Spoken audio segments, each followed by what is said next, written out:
नमस्कार मित्रांनो, true story चॅनलवर मी शीतल तुम्हा सगळ्यांचे मनापासून स्वागत करते.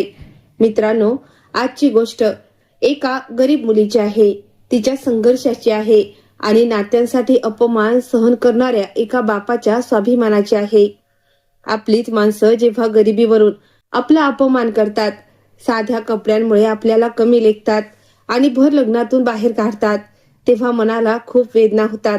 पण विचार करा, ज्या लोकांनी आपल्याला रडवलं, उद्या जर काळाचा फेरा बदलला आणि त्यांच्याच नशिबाचा निर्णय घेण्याची ताकद आपल्या हातात आली तर आपण काय करू? जुन्या अपमानाचा बदला घेऊ की नाती विसरून फक्त सत्याची साथ देऊ? एका गरीब बापाची मुलगी जेव्हा थेट कोर्टात जज बनते आणि समोर गुन्हेगाराच्या जागेवर तिचाच चुलत भाऊ उभा असतो, तेव्हा काय होतं? रक्ताचं नातं जिंकतं की कायदा? डोळ्यात पाणी आणणारी ही सुंदर गोष्ट शेवटपर्यंत नक्की ऐका. चॅनलवर नवीन असाल तर आत्ताच सबस्क्राईब करा. चला सुरू करूया आजची गोष्ट. निघा आमच्या घरातून. अरे बाहेर व्हा ना, किती दुर्गंधी येते तुमच्या अंगातून. इथं यायचंच होतं तर किमान आंघोळ तरी करून यायचं ना. काकांनी मला आणि माझ्या लहान भावाला जोरात धक्का दिला. आम्हा दोघांना स्वतःला सावरणं जमलं नाही. आम्ही दोघं तोल जाऊन जमिनीवर पडणारच होतो. तितक्यात मागून बाबांनी आम्हाला घट्ट पकडलं. त्यांनी आम्हाला पडण्यापासून वाचवलं खरं, पण त्यांच्या डोळ्यात तीव्र दुःख आणि हतबलता दिसत होती. त्यांनी आम्हा दोघांकडे पाहिलं आणि मग काकूंकडे वळून हळूच विचारलं, काय झालं वहिनी? काकू तोंड वाकडं करत म्हणाल्या, इथे येण्याची फार हौस आहे ना तुम्हाला? मग येण्यापूर्वी किमान यांना आंघोळ तरी घालायची ना. काकूंचे हे शब्द ऐकून बाबांचे डोळे शरमेने आणि अपमानाने खाली झुकले. माझं नाव दिव्या. आमचं एक छोटंसं घर होतं. त्या घरात मी, माझे बाबा, आई आणि लहान भाऊ रवी यांच्यासोबत राहत होते. आमचं घर फार मोठं नव्हतं, पण त्यात माया आणि प्रेम भरभरून होतं. घराच्या भिंती जुन्या झाल्या होत्या. छप्परही अनेक ठिकाणी तुटलं होतं. पावसाळ्यात कधी कधी घरात पाणीसुद्धा टपकायचं, पण तरीही आम्हाला आमचं घर खूप आवडायचं, कारण तीच आमची संपूर्ण सृष्टी होती. माझ्या बाबांचं शहरात सायकल दुरुस्तीचं एक छोटंसं दुकान होतं. सकाळी अगदी पहाटे उठून ते दुकानासाठी निघायचे आणि उशिरा संध्याकाळी घरी परत यायचे. दिवसभर कडक उन्हात बसून ते अपार मेहनत करायचे. तेव्हा कुठे आमच्या घराचा खर्च चालायचा.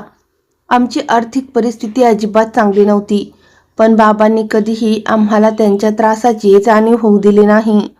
ते नेहमी आमच्यासमोर हसतमुख चेहऱ्यानेच यायचे. माझ्या लहान भावाचं नाव रवी होतं. तो माझ्यापेक्षा 2 वर्षांनी लहान होता. आम्ही दोघं एकाच शाळेत शिकायचो आणि रोज एकत्र शाळेत जायचो. आमची शाळा शहरात होती, तर आमचं घर शहरापासून खूप लांब होतं. त्यामुळे शाळेत जाणे येण्यासाठी खूप त्रास व्हायचा. कधी रिक्षा मिळायची तर कधी नाही. अनेकदा तर आम्हा दोघांना कित्येक किलोमीटर पायपीट करावी लागायची. उन्हाळ्यात कडक उन्हामुळे डोकं गरगरायला लागायचं, तर हिवाळ्यात गार वाऱ्याने हातपाय गारठून जायचे.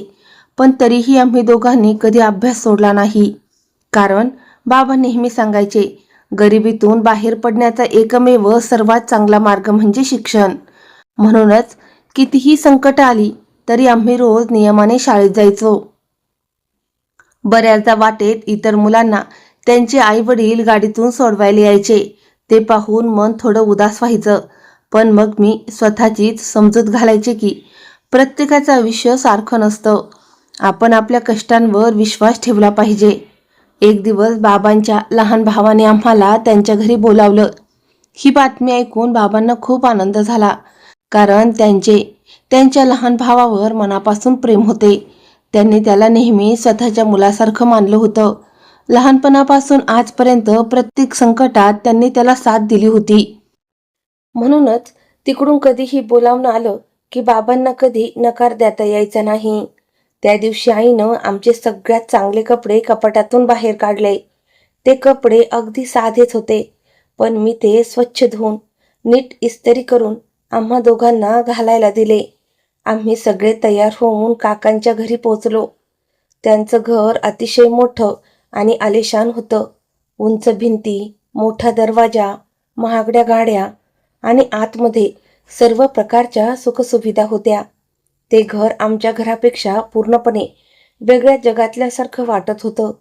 जसे आम्ही मुख्य दरवाजाच्या आत गेलो तसं काकूंची नजर आमच्यावर पडली. त्यांनी आधी माझ्याकडे पाहिलं, मग रवीकडे पाहिलं आणि अचानक त्यांचा चेहरा रागाने लाल झाला. त्या म्हणाल्या, किती दुर्गंध येते तुमच्या अंगातून. आंघोळ करत नाही का तुम्ही? त्यांचा आवाज इतका मोठा होता की घरात हजर असलेले इतर लोकही आमच्याकडे पाहू लागले. मी आणि रवी प्रचंड घाबरलो. आम्ही काय चूक केली आहे हेच आम्हाला समजत नव्हतं. इतक्यात त्यांनी आम्हाला जोरात धक्का दिला. आमचा तोल गेला आणि आम्ही मागे पडणारच होतो. तेवढ्यात बाबांनी धावत येऊन आम्हाला सावरलं. मी बाबांच्या चेहऱ्याकडे पाहत होते. त्यांच्या चेहऱ्यावरचं दुःख स्पष्ट दिसत होतं. तरीही त्यांनी अत्यंत शांत आवाजात विचारलं, काय झालं वहिनी? आमच्याकडून काही चूक झाली का?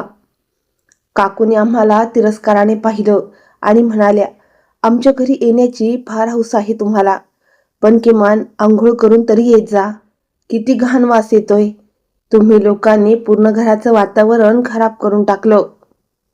त्यांचे हे बोलणं ऐकून माझं डोकं अपमानाने खाली झुकलं.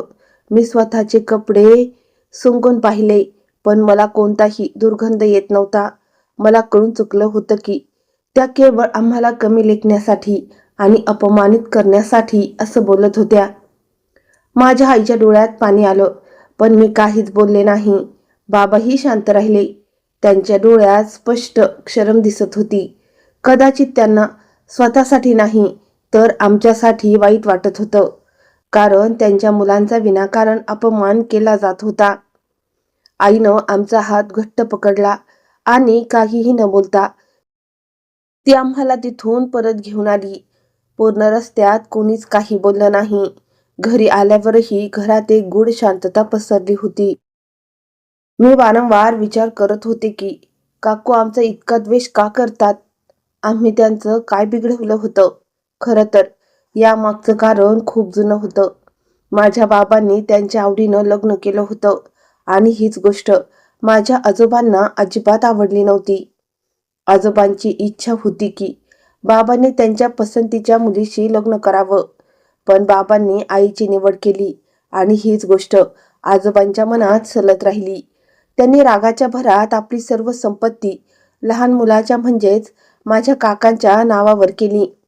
बाबांच्या वाट्याला फक्त एक छोटंसं घर दिलं, जे शहरापासून खूप लांब होतं. आजोबांनी आपला सगळा राग मृत्यूपत्रात काढला होता.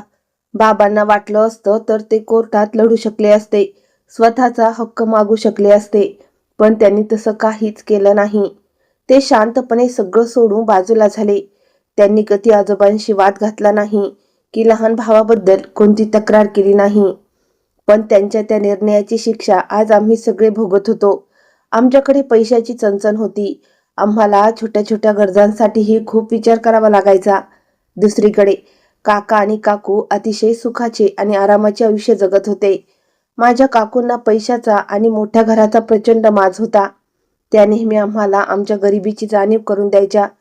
मला त्यांच्या घरी जाणे अजिबात आवडत नव्हतं, कारण प्रत्येक वेळी तिथं गेल्यावर आम्हाला कोणत्या न कोणत्या अपमानाला सामोरं जावं लागायचं. पण बाबांचे आपल्या लहान भावावर मनापासून प्रेम होते. ते आज सुद्धा त्याच्याकडे त्याच मायेने पाहायचे, जसे लहानपणी पाहायचे. एक ना एक दिवस सगळं काही ठीक होईल आणि आमचं कुटुंब पुन्हा पहिल्यासारखं एकत्र येईल, अशी एक आशा त्यांना नेहमी असायची. म्हणूनच कितीही अपमान सहन करावा लागला तरी ते आपल्या भावासाठी त्याच्या घरी जायचे. कदाचित हाच त्यांचा सर्वात मोठा चांगुलपणा होता आणि हीच त्यांची सर्वात मोठी कमजोरी सुद्धा होती. मी हळूहळू मोठी होऊ लागले होते आणि मला जगातील बऱ्याच गोष्टी समजू लागल्या होत्या. लहानपणी ज्या गोष्टी फक्त विचित्र वाटायच्या, आता त्यामागचं खरं कारण उमजू लागलं होतं. पूर्वी मला वाटायचं की लोक आम्हाला उगीचच नावडते मानतात, पण आता मला कळून चुकलं होतं की गरिबी फक्त खिसा रिकामा करत नाही, तर लोकांच्या नजरेत माणसांची किंमतही कमी करून टाकते. फार लहान वयात मी हे अनुभवलं होतं. गरीब असणे केवळ पैशाची कमतरता असणे नव्हे, तर अनेकदा ती आदराची कमतरताही ठरते. लोक तुमच्या कपड्यावरून तुमची पारख करतात, तुमच्या घरावरून तुमची लायकी ठरवतात आणि तुमच्याकडे किती पैसा आहे त्याच हिशोबाने तुमच्याशी बोलतात. हे सगळं पाहून मला वाईटही वाटायचं आणि रागही यायचा. पण याच गोष्टीने माझ्या मनात काहीतरी करून दाखवण्याची जिद्द निर्माण केली. मी माझ्या आईला अनेकदा काळजीत पाहायचे. ती वरून कितीही सामान्य राहण्याचा प्रयत्न करायची तरी तिच्या डोळ्यातील लपलेली चिंता मी सहज ओळखायचे. कधी घर खर्चाची काळजी, कधी माझ्या शिक्षणाची, तर कधी रवीच्या शाळेच्या फीची चिंता तिला सतवायची. अनेकदा रात्री जेव्हा तिला वाटायचं की मी झोपले आहे तेव्हा ती बाबांशी हळू आवाजात घरच्या अडचणींबद्दल बोलायची आणि मी शांतपणे ते सगळं ऐकत राहायचे. एक दिवस मी आईला विचारलं, आई, आजोबा आपला इतका द्वेष का करायचे ग? आई काही वेळ शांत राहिली आणि मग हळूहळू मला सगळी हकीकत सांगू लागली. तिनं सांगितलं की जेव्हा तिचं लग्न झालं आणि ती पहिल्यांदा आजोबांच्या घरी गेली तेव्हा तिथं तिचं कोणी स्वागत केलं नाही. आजोबा तर तिच्याकडे पाहतही नव्हते. घरचे इतर लोकही प्रत्येक गोष्टी तिच्या चुका काढायचे. आईने कितीही चांगलं काम केलं तरी कोणाला ते कधी आवडायचं नाही. खरं तर आजोबांनी बाबाचं लग्न त्यांच्या एका नातेवाईकांच्या बहिणीशी ठरवलं होतं. बाबांनी त्याच मुलीशी लग्न करावं अशी आजोबांची तीव्र इच्छा होती. पण बाबांना माझी आई आवडली होती आणि त्यांनी स्वतःच्या पसंतीने तिच्याशी लग्न केलं. बस हीच गोष्ट आजोबांच्या मनाला इतकी लागली की त्यांनी आईला कधीच सून म्हणून स्वीकारलं नाही. आई हे सगळं सांगताना चेहऱ्यावर हसू ठेवून होती, पण तिच्या डोळ्यात दडलेलं दुःख मला साफ दिसत होतं. तिने आपल्या आयुष्यात जणू काही सहन केलं होतं, फक्त म्हणूनच की तिने ज्या माणसावर प्रेम केलं तिच्याशी तिने लग्न केलं होतं. आजोबांचं ते मृत्यूपत्र पाहून मला या गोष्टीची जास्त जाणीव झाली, ज्यामध्ये त्यांनी आपल्या मोठ्या मुलाला म्हणजेच माझ्या बाबांना काहीच दिलं नव्हतं. मी विचार करायचे की जर एखादा बाप आपल्या मुलांवर सारखंच प्रेम करतो तर तो असा भेदभाव कसा करू शकतो. पण कदाचित राग आणि अहंकार माणसाला अंध करून टाकतात हेच खरं. काळ बदलत गेला आणि आता मी कॉलेजमध्ये पोचले होते. माझ्यासाठी कॉलेजला जाणं म्हणजे एखाद्या स्वप्नासारखं होतं, कारण आमच्या संपूर्ण कुटुंबात फार कमी लोकांनी इथपर्यंत शिक्षण घेतलं होतं. माझ्या शिक्षणावर घरचे खूप पैसे खर्च होत होते याची मला पूर्ण जाणीव होती. म्हणूनच मी रोज आधीपेक्षा जास्त मेहनत करायचे. जेव्हा जेव्हा मी आईला काळजीत पाहायचे तेव्हा तिच्याजवळ जाऊन बसायचे आणि तिचा हात हातात घेऊन म्हणायचे, आई, तू अजिबात काळजी करू नकोस. एक दिवस तुझी ही मुलगी खूप शिकेल, मोठी होईल आणि काहीतरी बनवून दाखवेल. मग आपले दिवस बदलतील. आपल्याला पुन्हा कधीच कोणासमोर मान झुकवावी लागणार नाही. माझं हे बोलणं ऐकून आईच्या डोळ्यात एक वेगळीच चमक यायची. ती मायेनं माझ्या डोक्यावरून हात फिरवायची आणि म्हणायची, हो ग बाई, माझ्या मुलीवर पूर्ण विश्वास आहे. तू फक्त मन लावून अभ्यास कर, बाकी सगळं ठीक होईल. तिचे ते शब्द मला अजून लढण्याची ताकद द्यायचे. माझं पूर्ण लक्ष फक्त अभ्यासावरच होतं.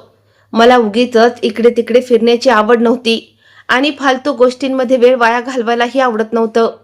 जेव्हा माझ्या कॉलेजमधल्या इतर मुली तासनतास बसून फॅशनच्या आणि मुलांच्या गप्पा मारायच्या तेव्हा मी ग्रंथालयात बसून पुस्तके वाचत असायचे, कारण मला ठाऊक होतं की माझ्या स्वप्नांपर्यंत पोहोचण्याचा रस्ता फक्त आणि फक्त कष्टातूनच जातो. कॉलेजमध्ये आमच्याच वर्गात एक मुलगा शिकत होता. एक दिवस अभ्यासाशी संबंधित एका प्रश्नात त्याला अडचण येत होती, म्हणून त्याने मला तो प्रश्न विचारला. मी त्याला तो व्यवस्थित समजावून सांगितला. त्याला तो प्रश्न समजल्यावर त्याने हसून मला धन्यवाद म्हटलं. मी सुद्धा फक्त मान डोलावून उत्तर दिलं आणि पुन्हा माझ्या अभ्यासात मग्न झाले. त्या दिवसानंतर मी त्याच्याकडे फारसं लक्ष दिलं नाही. खरं सांगायचं तर मी ती गोष्ट पूर्णपणे विसरूनही गेले होते, कारण माझ्याकडे अशा गोष्टींसाठी अजिबात वेळ नव्हता. पण मला माहीत नव्हतं की तो मात्र मला विसरू शकला नव्हता. कदाचित त्याच दिवसापासून त्याने माझ्याकडे बारकाईने लक्ष द्यायला सुरुवात केली होती. कोणीतरी माझ्यावर प्रेम करू लागले याची मला पुसटशीही कल्पना नव्हती, कारण माझं लक्ष फक्त माझी पुस्तकं आणि माझ्या स्वप्नांवर खेळलेलं होतं.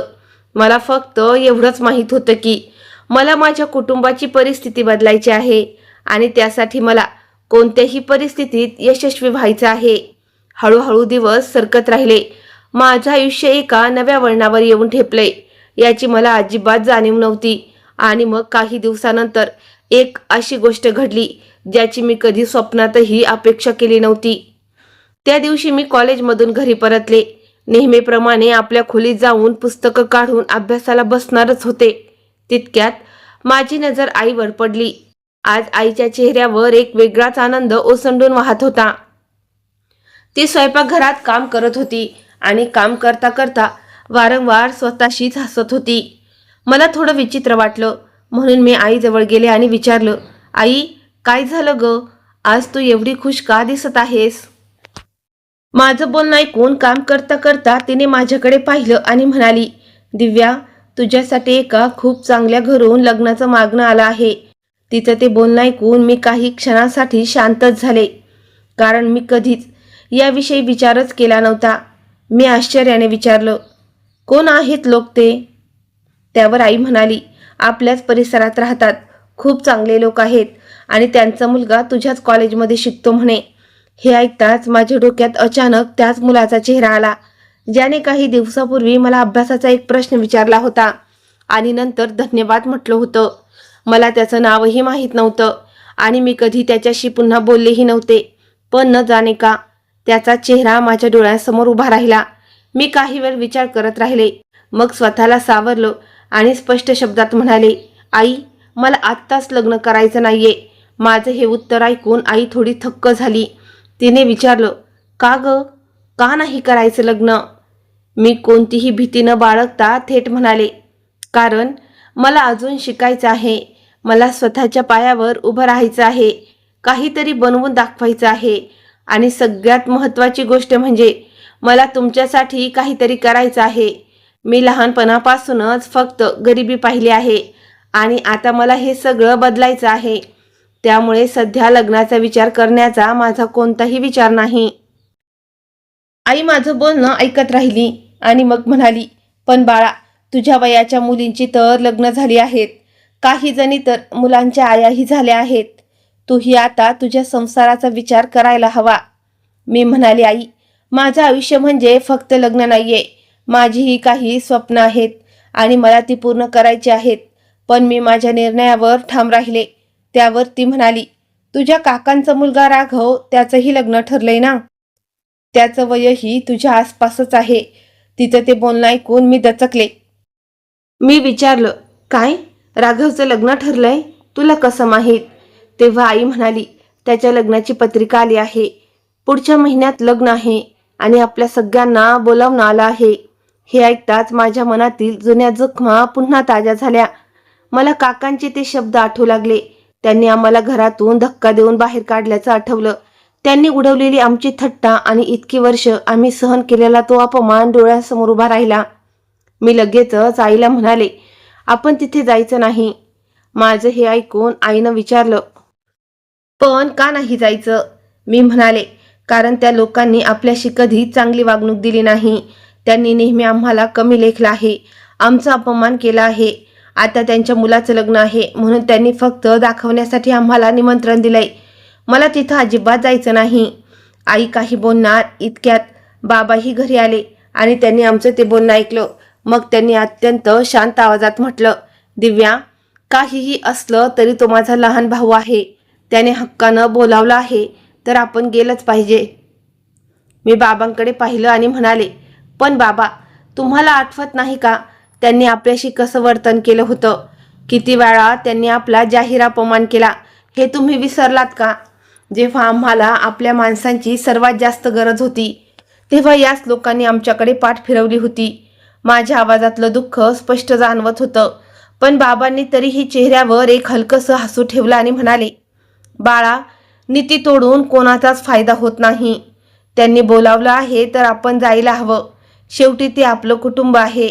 त्यांचे हे शब्द ऐकल्यावर मी पुढे काहीच बोलू शकले नाही, कारण मला ठाऊक होतं की बाबा आपल्या लहान भावावर किती जीवापाड प्रेम करतात. समोरची व्यक्ती त्यांच्याशी कितीही वाईट वागली तरी ते नाती जपणं कधीच सोडत नव्हते. बाबांनी निर्णय घेतला होता की आपण सगळे लग्नाला जाणार. हे ऐकून मी गप्प बसले, कारण आता काहीही बोलून उपयोग नव्हता. त्यानंतर आईने पुन्हा एकदा त्या लग्नाच्या मागण्याचा विषय काढला आणि विचारलं, बरं, त्या स्थळाबद्दल शेवटी तुझा निर्णय काय आहे? मी आईकडे पाहिलं आणि स्पष्ट शब्दात सांगितलं, आई, जोपर्यंत माझ्या परीक्षा संपत नाही तोपर्यंत या विषयावर माझ्याशी कोणीही बोलणार नाही. आणि जिथपर्यंत या स्थळाचा संबंध आहे तर माझ्याकडून स्पष्ट नकार आहे. मला सध्या लग्न करायचंच नाहीये. मला फक्त माझ्या अभ्यासावर लक्ष केंद्रित करायचं आहे आणि मी माझ्या या निर्णयावरून मागं हटणार नाही. एवढं बोलून मी उठले आणि थेट माझ्या खोलीत निघून गेले. पण त्या रात्री मला उशिरापर्यंत झोप आली नाही. एकीकडे लग्नाचं मागणं होतं ज्याबद्दल मला काहीच माहिती नव्हतं, आणि दुसरीकडे काकांच्या घरचं लग्न होतं जिथे जाण्याची माझी अजिबात इच्छा नव्हती. मला कुठून तरी आतून जाणवत होतं की येणारे दिवस माझ्या आयुष्यात असं काहीतरी घेऊन येणार आहेत ज्याची मी कधी कल्पनाही केली नव्हती. आणि शेवटी तो दिवस उजडला ज्या दिवशी आम्हाला राघवच्या लग्नाला जायचं होतं. खरं सांगायचं तर माझं मन तिथे जाण्यासाठी अजिबात तयार नव्हतं. मी सुरुवातीपासूनच या लग्नाला जाण्याच्या विरोधात होते, कारण मला आधीच माहीत होतं की तिथं गेल्यावर आम्हाला कोणताही मान सन्मान मिळणार नाही. पण बाबांनी शब्द दिला होता आणि त्यांच्या शब्दापुढे आम्ही काहीच बोलू शकत नव्हतो. मी अनेकदा विचार करायचे की बाबा आपल्या लहान भावावर एवढं प्रेम का करतात, ज्याने त्यांना कधी समजूनच घेतलं नाही, ज्याने कधी त्यांची साथ दिली नाही आणि ज्याच्यामुळे आम्हाला वारंवार अपमानाचे घोट प्यावे लागले. पण कदाचित बाबांचं मन खूप मोठं आणि साफ होतं. समोरची व्यक्ती आपली किंमत करो वा ना करो, ते नेहमी आपली नाती वाचवण्याचा प्रयत्न करायचे. लग्नाच्या दिवशी आईने आमच्याकडं जे काही चांगले कपडे होते ते बाहेर काढले. माझ्याकडे एक साधासा पंजाबी ड्रेस होता, तो मी घातला आणि रवीनेही आपला जुना पण स्वच्छ असलेला शर्ट पॅन्ट घातला. बाबांनी त्यांचा सगळ्यात चांगला शर्ट घातला होता, जो आता थोडा जुना झाला होता, पण तरीही त्यांनी तो अतिशय प्रेमानं आणि आवडीनं सांभाळून ठेवला होता. आम्ही सगळे तयार होऊन लग्नाला जाण्यासाठी निघालो. जेव्हा मी त्या विवाह कार्यालयात पोहोचलो तेव्हा तिथली भव्यता पाहून मी काही क्षणांसाठी थबकलेच. तो अतिशय मोठा आणि आलिशान हॉल होता. चहूबाजूने रंगबिरंगी दिव्यांची रोषणाई केली होती. फुलांची इतकी सुंदर सजावट केली होती की तिथलं सगळं वातावरण एखाद्या चित्रपटासारखं वाटत होतं. प्रत्येक ठिकाणी आनंदाचं वातावरण होतं. लोक महागडे आणि चकचकीत कपडे घालून आले होते. महिलांचे सोन्याचे दागिने चमकत होते, तर पुरुषही अगदी सुटाबुटात रुबाबात फिरत होते. सगळीकडे जेवणाचा खमंग सुवास दरवळत होता. नानाविध प्रकारचे पक्वान्न बनवले होते आणि लोक त्यांच्या चवीचे तारीफ करत होते. मी माझ्या कुटुंबाकडे पाहिलं. आम्ही सगळे अतिशय साध्या कपड्यांमध्ये होतो आणि तिथल्या बाकीच्या लोकांपेक्षा पूर्णपणे वेगळे आणि उठून दिसत होतो. पण तरीही आम्ही काही न बोलता शांतपणे एका कोपऱ्यात जाऊन बसलो. स्टेजवर काका, काकू आणि राघव बसले होते. त्यांच्या चेहऱ्यावरचा आनंद दूरवरूनही स्पष्ट दिसत होता. दुरून पाहताना सगळंच खूप छान वाटत होतं, पण माझ्या मनात मात्र एक अनामिक बेचैनी होती. मला कुठेतरी वाटत होतं की इथेही काहीतरी नक्की घडणार. काही वेळानंतर जेवणाची वेळ झाली. तितक्यात माझा लहान भाऊ रवी आजूबाजूला काय चाललंय हे पाहण्यासाठी उठून थोडा पुढे गेला. तेवढ्यात माझी नजर काकूंवर पडली. त्या आमच्याच दिशेनं येत होत्या. त्यांना पाहताच माझ्या मनातल्या जुन्या आठवणी पुन्हा जाग्या झाल्या. त्या आमच्या जवळ आल्या आणि त्यांच्या चेहऱ्यावर तोच जुना माज आणि घमंड साफ दिसत होता. त्यांनी हळू पण अतिशय कटू आवाजात म्हटलं, तुम्ही लोक इथे का बसलात? दुसऱ्या बाजूला जाऊन बसा ना. इथे किती मोठे मोठे पाहुणे बसले आहेत. तुम्ही लोक जर इथेच बसून राहिलात तर लोक काय म्हणतील आमच्याबद्दल? त्यांचं ते बोलणं ऐकून मी शांत राहिले, पण त्या एवढ्यावरच थांबल्या नाहीत. त्या पुढे म्हणाल्या, तुम्ही आलात हे आम्हाला खूप चांगलं वाटलं, पण आता तुम्ही लोक लगेच जेवून घ्या आणि आपल्या घरी निघा. त्यांच्या बोलण्यातून हे स्पष्ट जाणवत होतं की आम्हाला तिथं पाहायचीही त्यांची इच्छा नव्हती. त्यांचे ते शब्द ऐकून माझा राग अनावर झाला, पण मी स्वतःला आवरलं, कारण मला तिथं कोणताही तमाशा करायचा नव्हता. मी आईकडे पाहिलं. तिच्या डोळ्यातलं दुःख लपून राहत नव्हतं. ती काही वेळ शांतपणे बसून राहिली आणि मग अचानक उठून उभी राहिली आणि म्हणाली, चला निघूया इथून. तिच्या चेहऱ्यावरून साफ कळत होतं की तिचं मनातून पूर्णपणे तुटलं होतं. आम्ही सगळे काहीही न बोलता तिथून उठलो आणि हॉलच्या बाहेर आलो. पूर्ण रस्त्यात कोणीच एक शब्दही बोललं नाही. घरी आल्यानंतरही संपूर्ण घरात एक गूढ शांतता पसरली होती. आई तडक आपल्या खोलीत निघून गेली. मला माहीत होतं की ती आतल्या आत खूप रडत आहे, खूप दुःखी आहे, पण तरीही तिने बाबांकडे कोणतीही तक्रार केली नाही, कारण यात बाबांची काहीच चूक नव्हती हे ती जाणून होती. बाबा तरी प्रत्येक वेळी याच आशेनं तिथं जायचे की कदाचित यावेळी तरी त्यांना आपल्या माणसांचा जिव्हाळा मिळेल, पण प्रत्येक वेळी त्यांच्या पदरी फक्त आणि फक्त निराशाच यायची.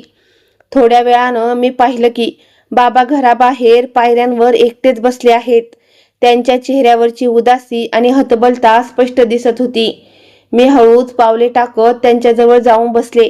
काही वेळ आम्ही दोघंही शांत होतो. मग मी बाबांकडे पाहिलं आणि विचारलं, बाबा, तुम्ही तुमच्या भावावर एवढं प्रेम का करता हो? ते प्रत्येक वेळी बोलवतात आणि तुम्ही लगेच का जाता? तुम्हाला माहीत असतं की तिथं गेल्यावर आपला किती अपमान होतो. ती लोक आपल्याला कधीच आपलं मानत नाही, मग तरीही तुम्ही प्रत्येक वेळी त्यांच्याकडून का अपेक्षा ठेवता? माझं बोलणं ऐकून बाबा काही वेळ शांत राहिले.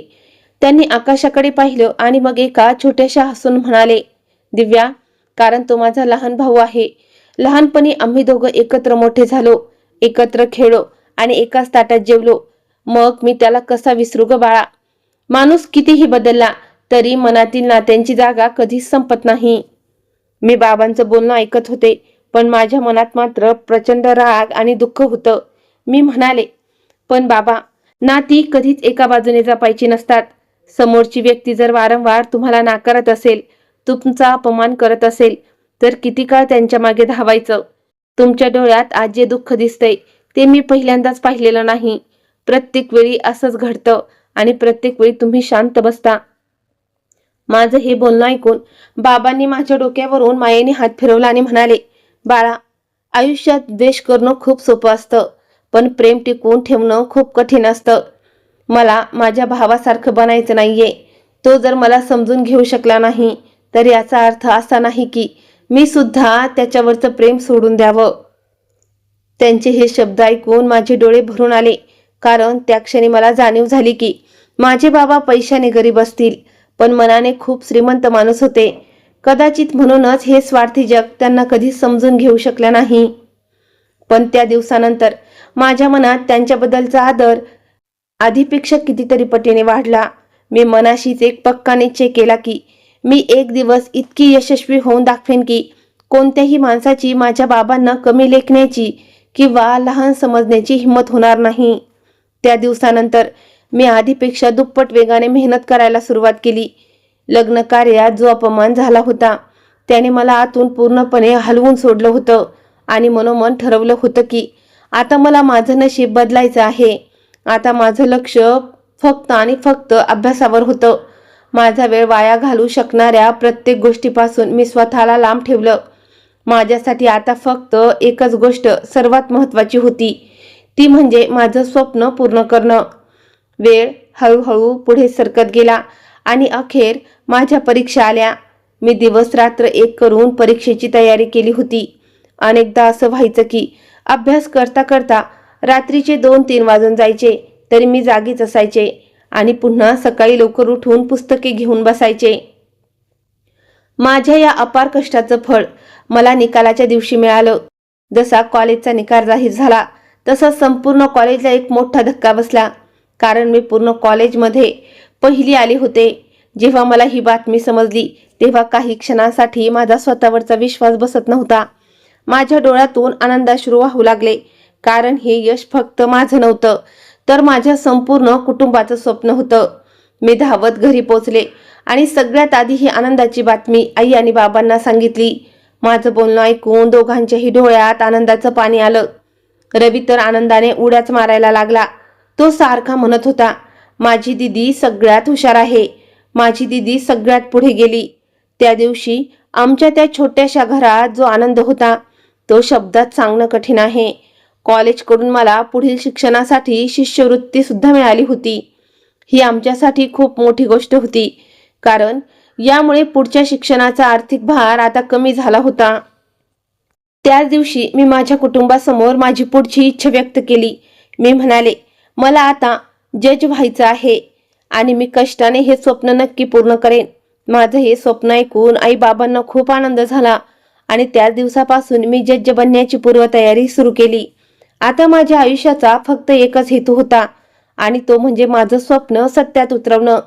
मी रोज तासनतास अभ्यास करायचे, कायद्याची मोठी मोठी पुस्तकं वाचायचे, स्वतःच्या नोट्स काढायचे आणि रोज काहीतरी नवीन शिकण्याचा प्रयत्न करायचे. हळूहळू ही गोष्ट संपूर्ण कुटुंबात आणि नातेवाईकांमध्ये पसरली की दिव्याला न्यायमूर्ती म्हणजेच जज व्हायचं आहे. पण जिथे काही मोजक्या लोकांना आनंद झाला होता तिथे बहुतांश लोक माझी थट्टाच उडवू लागले होते. अनेक लोक हसत हसत म्हणायचे, हिला वाटतं ही जज बनणार. आधी स्वतःची लायकी काय ते बघा, मग असली मोठी मोठी स्वप्न पाहत जा. काही जण म्हणायचे, नुसती मोठी स्वप्न पाहून काही होत नसतं. जेव्हा हे स्वप्न भंग पावेल ना तेव्हा हिला खरी दुनिया समजेल. सगळ्यात जास्त टोमणे तर माझ्या काकू मारायच्या. त्यांना जणू माझ्याबद्दल वाईट बोलण्याचं निमित्तच मिळालं होतं. त्या लोकांसमोर म्हणायच्या, या मुलीला बघा जरा, हिला वाटतं ही जज होणार. आधी स्वतःच्या घरची परिस्थिती बघावी आणि मग असली स्वप्न बघावीत. अनेकदा त्या इतक्या वाईट गोष्टी बोलायच्या की माझ्या जागी दुसरी कोणती मुलगी असली तर कदाचित आतून पूर्णपणे तुटून गेली असती. पण मी त्यांच्या बोलण्याला कधीच मनावर घेतलं नाही, कारण मला ठाऊक होतं की ज्यांना स्वतः आयुष्यात काही करता येत नाही ते दुसऱ्यांच्या स्वप्नांची थट्टा उडवतात. खरं सांगायचं तर त्या काळात माझ्या आईला आणि बाबांना सुद्धा पूर्ण विश्वास नव्हता की मी इतकं मोठं यश मिळवू शकेन. त्यांचं माझ्यावर जीवापाड प्रेम होतं, पण कदाचित त्यांच्या मनात एक भीती होती की मी खूप मोठी आशा ठेवेन आणि उद्या जर ते पूर्ण झालं नाही तर मी दुःखी होईन. पण तरीही त्यांना माझा धीर कधी खचू दिला नाही. ते नेहमी एवढंच सांगायचे, तू फक्त कष्ट करत राहा, बाकी सगळं देवावर सोडून दे. आणि बाबांचे हेच शब्द मला सर्वात मोठी ताकद द्यायचे. मी ठरवून टाकलं होतं की कोणाच्याही बोलण्याकडे लक्ष देणार नाही, कारण मला माहीत होतं की जर मी प्रत्येकाचं ऐकत बसले तर माझ्या ध्येयापर्यंत कधीच पोहोचू शकणार नाही. म्हणूनच मी लोकांचं बोलणं ऐकणं सोडून दिलं होतं. माझं पूर्ण लक्ष फक्त माझ्या कामावर होतं. मी सकाळी खूप लवकर उठायचे. जेव्हा संपूर्ण परिसर गाढ झोपलेला असायचा तेव्हा मी पुस्तकं घेऊन अभ्यासाला बसायचे. अनेकदा हिवाळ्याच्या कडक थंडीतही मी पांघरुणातून बाहेर पडून अभ्यास करायचे. तर उन्हाळ्यात घामाने भिजत असतानाही पुस्तकांसमोर तासनतास बसून राहायचे. दिवसभर अभ्यास करूनही जेव्हा रात्र व्हायची तेव्हा मी पुन्हा एकदा वाचायला बसायचे. कधी कधी आई काळजीपोटी म्हणायची, बाळा थोडी विश्रांती घे ना. पण मला वाटायचं की ही विश्रांती घेण्याची वेळ नाही, कारण माझ्याकडे गमावण्यासारखं काहीच नव्हतं, पण मिळवण्यासारखं खूप काही होतं. जेव्हा इतर लोक माझ्या स्वप्नांची थट्टा उडवण्यात व्यस्त होते तेव्हा मी ती स्वप्न सत्यात बदलवण्याची तयारी करत होते. जेव्हा इतर लोक माझ्या अपयशाची भाकीत वर्तवत होते तेव्हा मी माझ्या यशाचा पाया रचत होते. मला पूर्ण विश्वास होता की आज जे लोक माझी थट्टा उडवत आहेत तेच लोक एक दिवस इतरांना माझ्या यशाची गोष्ट सांगतील. म्हणूनच मी कोणतीही बडबड न करता शांतपणे कष्ट करत राहिले आणि पुस्तकांमध्ये स्वतःला झोकून दिलं, कारण आता मला फक्त आणि फक्त माझं ध्येय दिसत होतं, न्यायमूर्ती बनण्याचं स्वप्न, जे मला कोणत्याही परिस्थितीत तुटू द्यायचं नव्हतं. मी इकडे माझ्या अभ्यासात पूर्णपणे बुडून गेले होते तर दुसरीकडे काकांचा मुलगा राघव याला सरकारी नोकरी लागली होती. त्याची नोकरी खूप मोठी मानली जात होती आणि त्याचा पगारही खूप चांगला होता. संपूर्ण नात्यागोत्यात फक्त त्याच्याच नोकरीची चर्चा असायची. काकू तर आनंदाने हवेतच तरंगत होत्या.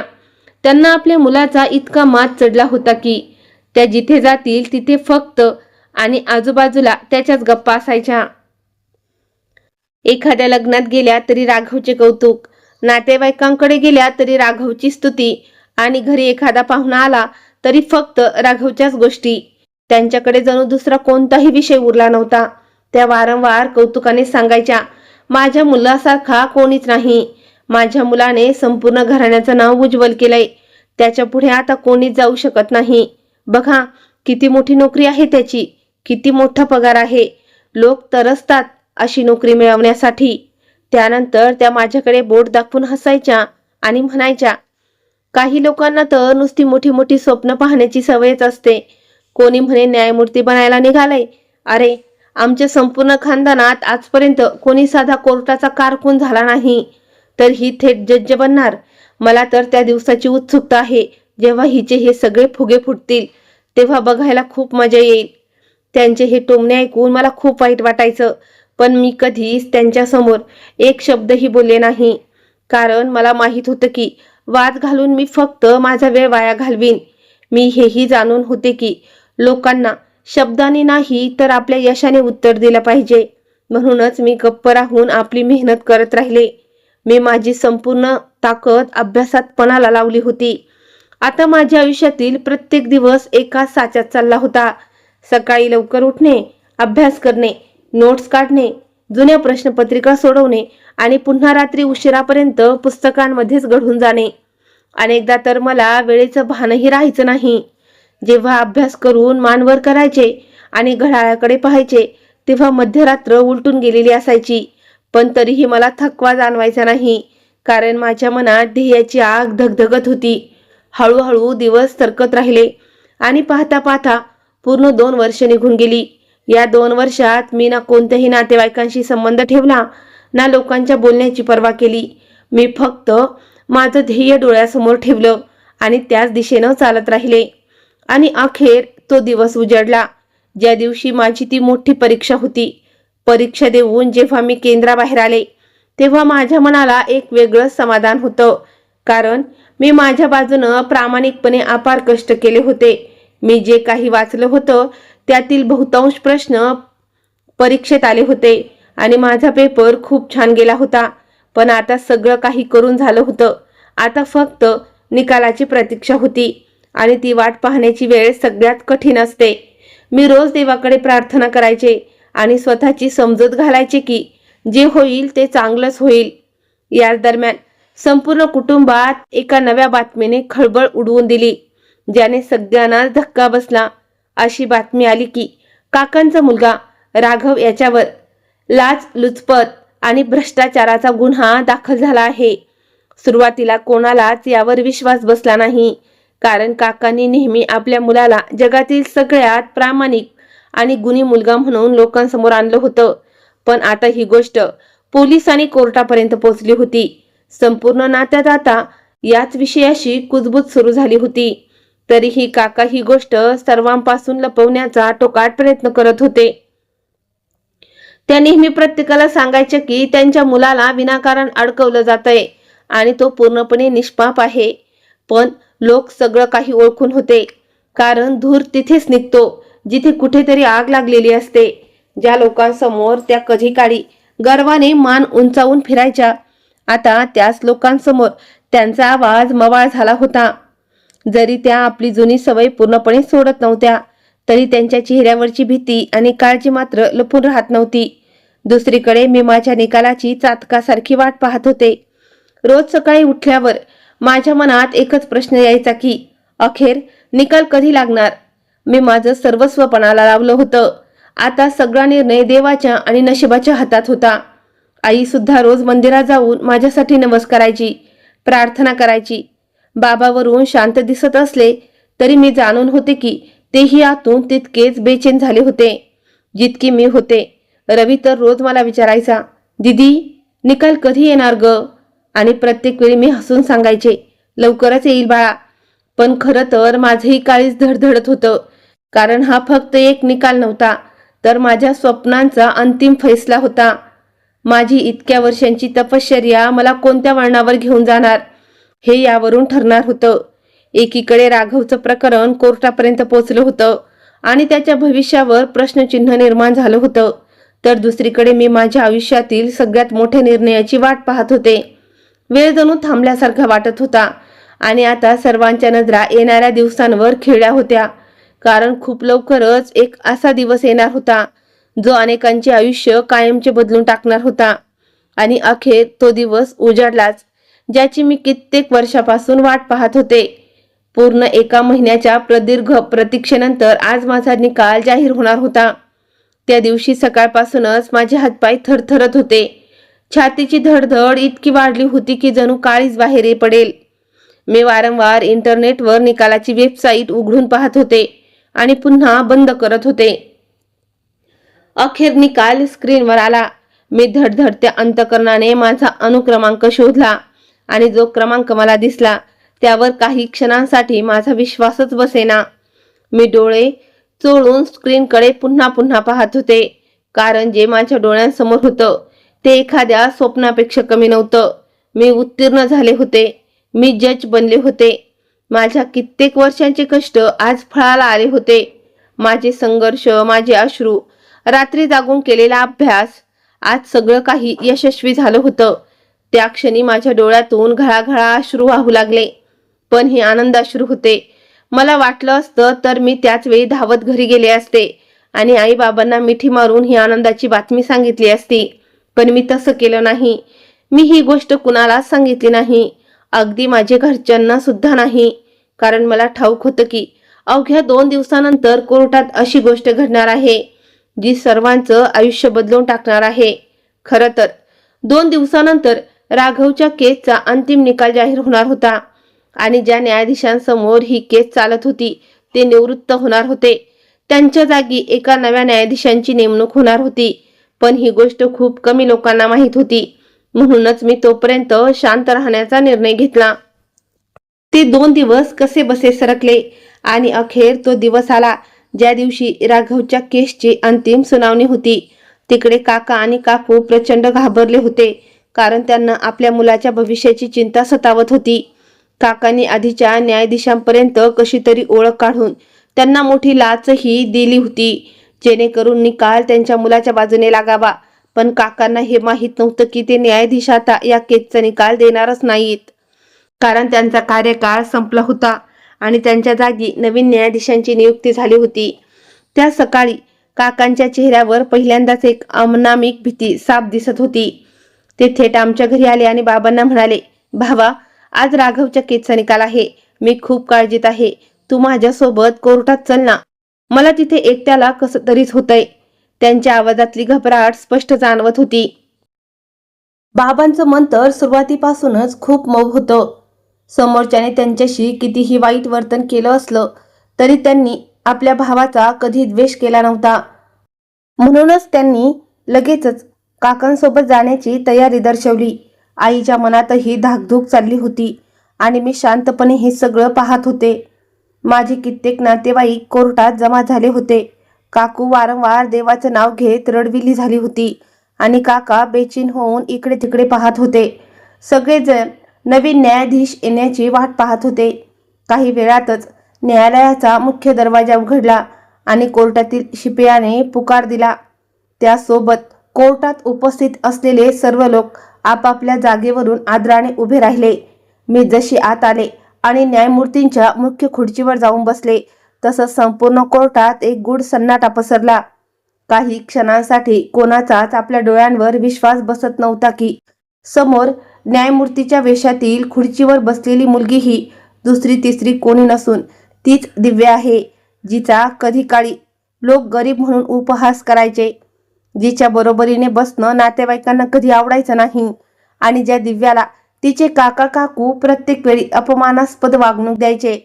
आज तीच दिव्या न्याय आणि कायद्याच्या सर्वोच्च खुर्चीवर विराजमान झाली होती.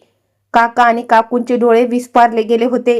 त्यांच्या चेहऱ्याचा रंग पार उडाला होता. हे सगळं कसं आणि कधी झालं हेच त्यांना समजत नव्हतं. दुसरीकडे जेव्हा बाबांनी मला त्या खुर्चीवर बसलेलं पाहिलं तेव्हा त्यांच्या डोळ्यातून आनंदाश्रू वाहू लागले. त्यांचा ऊर अभिमानाने भरून आला होता. ते एकटक माझ्याकडे पाहत राहिले. कदाचित त्या क्षणी त्यांना त्यांचे आजवरचे सगळे कष्ट, गरिबी आणि सहन केलेला अपमान आठवला असेल. आईच्या डोळ्यातून घळाघळा आनंदाचे पाणी वाहू लागले होते आणि रवी तर अगदी अभिमानाने आणि आनंदाने हसत होता. मी स्वतःला सावरलं आणि अत्यंत गांभीर्याने कोर्टाच्या कामकाजाला सुरुवात केली, कारण त्या क्षणी मी कोणाची मुलगी किंवा बहीण नव्हते, तर मी कायद्याची रक्षण करणारी एक जज होते. माझ्यासमोर फक्त कायदा होता आणि कायद्याच्या दृष्टीने सगळे समान असतात. मी राघवच्या केसच्या सर्व फाईल्स मागून घेतल्या. प्रत्येक पुरावा बारकाईने तपासला, साक्षीदारांचे जबाब ऐकले आणि कोर्टाची संपूर्ण कारवाई अतिशय लक्षपूर्वक समजून घेतली. राघवच्या विरोधातील पुरावे अत्यंत गंभीर स्वरूपाचे होते. त्याने केवळ लाचच घेतली नव्हती, तर सरकारी मालमत्तेची बेकायदेशीर विक्री करण्याचा प्रयत्न केला होता. इतकंच नव्हे तर चौकशी दरम्यान हेही समोर आलं की त्याच्या या कृत्यामुळे एका निरपराध व्यक्तीला आपला जीव गमवावा लागला होता आणि ही गोष्ट पैशाच्या जोरावर दाबण्याचा प्रयत्न केला गेला होता. हे प्रकरण खूप मोठं होतं आणि अशा वेळी घाईघाईनं निर्णय घेणं चुकीचं ठरलं असतं. म्हणून मी संपूर्ण सुनावणी पूर्ण केल्यानंतर 5 दिवसानंतर अंतिम निकाल देण्याचे आदेश दिले आणि त्या दिवसापुरतं कोर्टाचं कामकाज तहकूब केलं. मी कोर्टाच्या बाहेर पडताच पूर्ण शहरात ही बातमी वाऱ्यासारखी पसरली की दिव्या जज बनली आहे. तीच दिव्या जिच्या गरिबीची लोक थट्टा उडवायचे, जिच्या स्वप्नांवर हसायचे आणि जिच्याबद्दल म्हटलं जायचं की ही आयुष्यात कधीच काही करू शकणार नाही. आज तीच न्यायमूर्ती झाली होती. चहूबाजूंनी फक्त तिचेच कौतुक सुरू होते. लोक म्हणत होते, प्रामाणिक कष्टांना अखेर फळ मिळालंच. जे लोक कधी काळी तिचं स्वप्न भंग पावण्याची वाट पाहत होते, आज तेच लोक तिच्या यशाच्या गोष्टी सांगत फिरत होते. सगळ्यात मोठा धक्का तर काका काकूंना बसला होता. कारण ज्या मुलीला त्यांनी नेहमी पायाखालची धूळ समजलं, आज तीच मुलगी कायद्याच्या खुर्चीवर बसून त्यांच्या मुलाच्या भविष्याचा फैसला करणार होती. त्याच दिवशी संध्याकाळी आम्ही सगळे घरात जेवायला बसलो होतो. मी माझ्या खोलीत होते. तितक्यात घराच्या मुख्य दरवाजावर कोणीतरी टकटक केली. आईनं जाऊन दरवाजा उघडला तर समोर काका आणि काकू उभे होते. त्यांच्या हातात फुलांचा गुच्छ होता. आई बाबांसाठी नवीन कपडे होते आणि लहान भाऊ रवीसाठी खेळणी होती. ते घराच्या आत आले. त्यांचा आवाज अत्यंत मवाळ झाला होता आणि ते आई बाबांशी अतिशय आदराने बोलत होते. हे पाहून मला खूप आश्चर्य वाटलं, कारण मी त्यांना कधीही अशा स्वरात बोलताना पाहिलं नव्हतं. ते नेहमी पैशाच्या माजात असायचे आणि आम्हाला तुच्छ समजायचे, पण आज त्यांच्या चेहऱ्यावरची भीती स्पष्ट दिसत होती. त्यांच्या डोळ्यात दहशत होती आणि बोलण्यात कमालीची नम्रता होती. आई आपल्या जागेवरून उठून उभी राहिली आणि उपरोधाने म्हणाली, आज अचानक तुमचे सूर एवढे कसे बदलले? त्यावर काकू तिला येऊन म्हणाल्या, वहिनी, जुनं जे काही झालं ते विसरून जा. मी तुझे हात जोडून माफी मागते ग, पण प्लीज माझ्या मुलाला कसंही करून वाचवा. काकूंचे हे शब्द ऐकताच आईचा राग अनावर झाला. ती म्हणाली, अच्छा, आज स्वतःच्या मुलावर बेतली म्हणून तुम्ही आमच्या उंबरठ्यावर धावत आला होय. याआधी तर तुम्ही कधी आमच्याकडे ढुंकूनही पाहिलं नव्हतं. तुम्ही लोकांनी नेहमी आम्हाला नाकारलं, आमचा जाहीर अपमान केला, घरातून धक्के मारून बाहेर काढलं आणि आज जेव्हा स्वतःवर संकट आलं तेव्हा मान खाली घालून आमच्या समोर उभे राहिलात. बाबांनी आईला शांत करण्याचा प्रयत्न केला आणि म्हणाले, अहो आता बस करा, ते आधीच खूप काळजीत आहेत. पण आई शांत व्हायला तयार नव्हती. तिच्या डोळ्यात पाणी आलं होतं आणि कित्येक वर्षाचं साचलेलं दुःख तिच्या डोळ्यातून बाहेर पडत होतं. ती रडत म्हणाली, तुम्हाला काय माहीत की मी किती रात्री रडून काढले आहेत. जेव्हा तुम्ही लोकांनी आमचा अपमान केला तेव्हा तुम्हाला आमचं दुःख दिसलं नाही का? पण आज जेव्हा स्वतःच्या मुलाची वेळ आली तेव्हा तुम्हाला सगळी नाती आठवली. तेवढ्यात मी माझ्या खोलीतून बाहेर आले. मग हळूच जाऊन आईच्या खांद्यावर हात ठेवला. आईनं माझ्याकडे पाहिलं आणि ती लगेचच शांत झाली. कदाचित तिला कळून चुकलं होतं की आता हा निर्णय मला घ्यायचा आहे. काका माझ्याकडे पाहत आशेने म्हणाले, बाळा, तू खूप समजूतदार आहेस, तुला सगळं समजतं. आम्हाला माफ कर ग. माझा मुलगा चुकला असेल पण तो मनाचा वाईट नाहीये. त्याच्याकडून चूक झाली आहे. मी काही क्षण त्यांच्याकडे पाहिलं आणि अत्यंत शांत पण खंबीर आवाजात म्हणाले, काका, माफ करणे याचा अर्थ असा होत नाही की माणसाने सगळा गुन्हा विसरून जावा. राघवने जे काही केलं आहे तो एक अत्यंत गंभीर गुन्हा आहे आणि कायद्यानुसार त्याची शिक्षा त्याला नक्कीच मिळेल. मी फक्त तोच निकाल देईन जो कायद्याच्या चौकटीत योग्य असेल. मी कोणत्याही दबावाखाली किंवा नात्यापोटी चुकीचा निर्णय घेऊ शकत नाही. माझं हे स्पष्ट बोलणं ऐकून काकूंच्या डोळ्यातून अश्रू वाहू लागले. काकाही शांतपणे उभे राहिले. मग ते जड पावलांनी तिथून निघून गेले. त्यांच्या जाण्यानंतर संपूर्ण घरात एक गंभीर शांतता पसरली. आई शांतपणे आपल्या खोलीत निघून गेली आणि मी बाबांच्या जवळ जाऊन बसले. बाबा आईला समजवण्याचा प्रयत्न करत होते, पण आईचं मन अजूनही खूप दुःखी होतं. काही वेळानंतर बाबा माझ्याजवळ आले आणि त्यांनी अत्यंत काकुळतीनं विचारलं, दिव्या, मग याचा अर्थ तू राघवच्या केसमध्ये थेट जन्मठेप किंवा फाशीची सजा सुनावणार का गं? मी बाबांकडे पाहिलं आणि म्हणाले, नाही बाबा, तो आपला नातेवाईक आहे. याचा अर्थ असा नाही की मी त्याचे सगळे गुन्हे माफ करून त्याला निर्दोष जाहीर करेन, पण याचा अर्थ असाही नाही की मी त्याच्याशी जुना वैर किंवा वैयक्तिक राग काढेन. त्याने जो गुन्हा केला आहे त्याला अनुसरून कायद्यात जी शिक्षा ठरलेली आहे तीच त्याला मिळेल. जो न्याय आणि कायदा सांगेल तेच होईल. बाबांनी माझं बोलणं ऐकलं आणि शांतपणे मांडव लावली.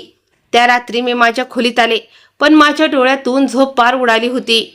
मी अंथरुणावर पडून छताकडे पाहत विचार करत होते. वारंवार काका आणि काकूंचा तो शरमेने झुकलेला चेहरा माझ्या डोळ्यांसमोर येत होता. त्यांचं ते दुःख आणि आपल्या मुलासाठी असलेली हतबलता मला विचार करायला भाग पाडत होती. पण याच वेळी मला ते लोकही आठवत होते, ज्या निरपराध लोकांना राघवच्या भ्रष्टाचारामुळे आणि चुकीच्या वागणुकीमुळे प्रचंड त्रास सहन करावा लागला होता. मला हे चांगलं माहीत होतं की जर मी नातं पाहून निर्णय घेतला तर तो न्यायाचा अपमान ठरेल, आणि जर मी फक्त जुन्या रागापोटी निर्णय घेतला तर तोही चुकीचा ठरेल. म्हणूनच मी मनाशी पक्का निश्चय केला की मी फक्त आणि फक्त सत्याची साथ देईन, आणि मग त्यासाठी मला माझ्या स्वतःच्याच लोकांच्या विरोधात का जावं लागेना. दुसऱ्या दिवशी सकाळी जेव्हा मला जाग आली तेव्हा सूर्य बराच वर आला होता. मी तयार होऊन कोर्टासाठी निघाले, पण संपूर्ण रस्त्यात माझ्या डोक्यात तेच विचार चक्रावत होते. मला ठाऊक होतं की येणारं वादळ माझ्यासाठी अजिबात सोपं नसेल, कारण आता हा विषय फक्त एका गुन्हेगाराच्या शिक्षेपुरता मर्यादित नव्हता, तर अनेक लोकांचं आयुष्य आणि न्याय यंत्रणेचा विश्वास याच्याशी जोडलेला होता. मला असा निर्णय घ्यायचा होता ज्याचा मला आयुष्यभर कधीही पश्चाताप होणार नाही. आणि अखेर कोर्टाच्या पुढील कार्यवाहीचा तो दिवस उजडला, ज्याची सगळेजण आतुरतेने वाट पाहत होते. आज राघवच्या केसची अंतिम सुनावणी होणार होती. संपूर्ण कोर्ट प्रेक्षकांनी आणि वकिलांनी खच्चून भरलं होतं. प्रत्येकाची नजर फक्त आणि फक्त न्यायाधीशांच्या आसनाकडे लागली होती. काका आणि काकू सुद्धा तिथेच एका कोपऱ्यात बसले होते. त्यांच्या चेहऱ्यावर एक आशेचा किरण आणि तीव्र भीती एकाच वेळी स्पष्ट जाणवत होती. ते वारंवार माझ्याकडे पाहत होते, जणू त्यांची संपूर्ण जगातील शेवटची आशा आता माझ्यावरच टिकून होती. काही वेळातच कोर्टाचा पुकार झाला आणि अंतिम सुनावणीच्या कामकाजाला सुरुवात झाली. आणि जेव्हा सर्व बाजूंचे युक्तिवाद पूर्ण झाले तेव्हा अखेर तो क्षण आला ज्याची सगळेजण आतुरतेने वाट पाहत होते. संपूर्ण कोर्टात एक शांतता पसरली. मी माझा अंतिम निकाल वाचायला सुरुवात केली आणि म्हणाले, सर्व पुरावे आणि साक्षीदारांचे जबाब लक्षात घेता हे न्यायालय या निष्कर्षावर पोचले आहे की राघवला भ्रष्टाचार करणे आणि एका निरपराध व्यक्तीच्या मृत्यूला कारणीभूत ठरल्याबद्दल दोषी ठरवण्यात येत आहे. म्हणूनच न्यायालय त्याला 10 वर्षाची सश्रम कारावास आणि 50 लाख रुपये दंडाची शिक्षा सुनावत आहे. माझा शब्द संपताच संपूर्ण कोर्टात एकच खळबळ उडाली. काकूंच्या डोळ्यातून अश्रू वाहू लागले, तर काकांचे डोके शरमेनं खाली झुकलं. राघव काही क्षणासाठी सुन्न होऊन उभा राहिला. मग पोलिसांनी त्याला ताब्यात घेतलं आणि ते त्याला आपल्यासोबत घेऊन गेले. हळूच कोर्टातील सर्व लोक तिथून बाहेर पडले आणि काही वेळातच संपूर्ण न्यायालय रिकामं झालं. मी माझ्या घरी परत आले. घरी आल्यावर मी आई आणि बाबांच्या जवळ जाऊन बसले. काही वेळ आम्हा तिघांमध्ये कमालीची शांतता होती. मग मी अत्यंत हळू आवाजात म्हणाले, बाबा, मी तेच केलं जे न्याय आणि कायद्याच्या दृष्टीने योग्य होतं. मी माझ्या कर्तव्याला नात्यापेक्षा वर स्थान दिलं आणि फक्त सत्याची साथ दिली. माझं बोलणं ऐकून बाबा काहीच बोलले नाहीत, पण त्यांच्या चेहऱ्यावर एक संतोषाचा भाव होता. आईच्या डोळ्यातही पाणी होतं, पण यावेळी या अश्रूत दुःख नव्हतं, तर आपल्या मुलीबद्दलचा सार्थ अभिमान होता. तिनं प्रेमाने माझा हात हातात घेतला आणि माझ्याकडे पाहून एक गोड हसू दिलं. तेव्हा मी त्या दोघांना म्हणाले, तुम्हा दोघांना वचन देते की मी माझ्या आयुष्यात कधीही चुकीच्या मार्गाने जाणार नाही. मी कधीही लाच घेणार नाही आणि माझ्या कर्तव्याशी कधीही प्रतारणा करणार नाही. मग समोर कितीही मोठं संकट आलं तरी मी नेहमी सत्य आणि प्रामाणिकपणाचाच मार्ग निवडेन. माझे हे शब्द ऐकून आईबाबांना खूप आनंद झाला. त्यांनी मला भरभरून आशीर्वाद दिले आणि मायेने माझ्या डोक्यावरून हात फिरवला. त्या दिवसानंतर आमचं आयुष्य पूर्णपणे बदलू लागलं. हळूहळू आमच्या घरातील सगळ्या अडचणी आणि गरिबी संपली. लोकांचा आमच्याकडे पाहण्याचा दृष्टिकोनही बदलला होता. आता प्रत्येक जण आमचा आदर करत होता. काही दिवसानंतर आम्ही ते आमचं छोटं आणि जुनं घर सोडलं आणि शहरात एका मोठ्या आणि सुंदर घरात राहायला गेलो. आई आणि बाबांच्या चेहऱ्यावरचा आनंद पाहून मला सगळ्यात जास्त समाधान मिळायचं. काही महिन्यानंतर माझ्यासाठी रुद्रचं लग्नाचं मागणं आलं. हा तोच रुद्र होता ज्याने कॉलेजमध्ये असताना माझ्यासाठी स्थळ पाठवलं होतं. पण त्यावेळची परिस्थिती वेगळी होती. आता तो एक खूप मोठा यशस्वी उद्योजक बनला होता. त्याने पुन्हा एकदा माझ्याशी लग्नाची इच्छा व्यक्त केली होती. यावेळी मी सुद्धा जास्त विचार न करता लग्नासाठी होकार दिला, कारण मला ठाऊक होतं की तो एक सुसंस्कृत माणूस आहे आणि माझा आदर करतो. काही दिवसातच आमचं लग्न अगदी थाटामाटात पार पडलं. लग्नानंतरही मी माझं काम सोडलं नाही.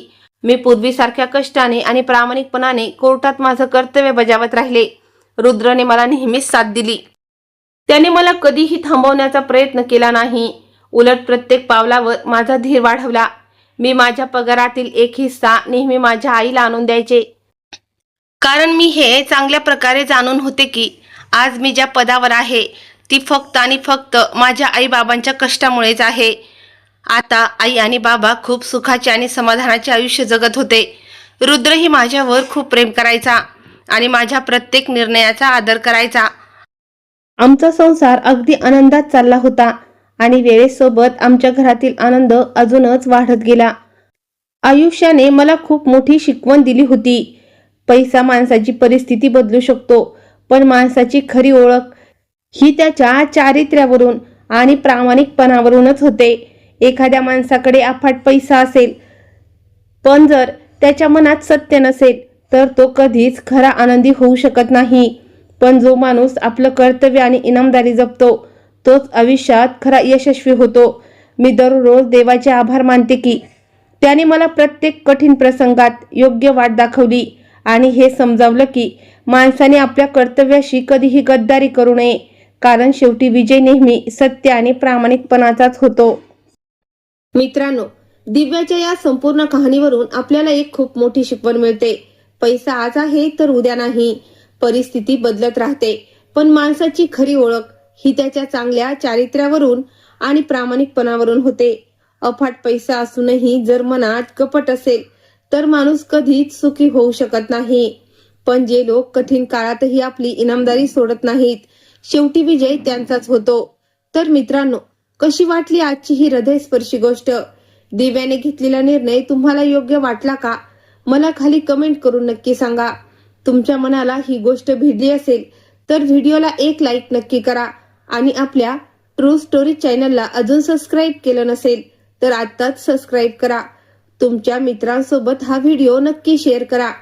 मी शीतल पुन्हा भेटेल अशीच एक मनाला स्पर्श करणारी नवीन सत्य कथा घेऊन, फक्त आपल्या ट्रू स्टोरी चॅनलवर.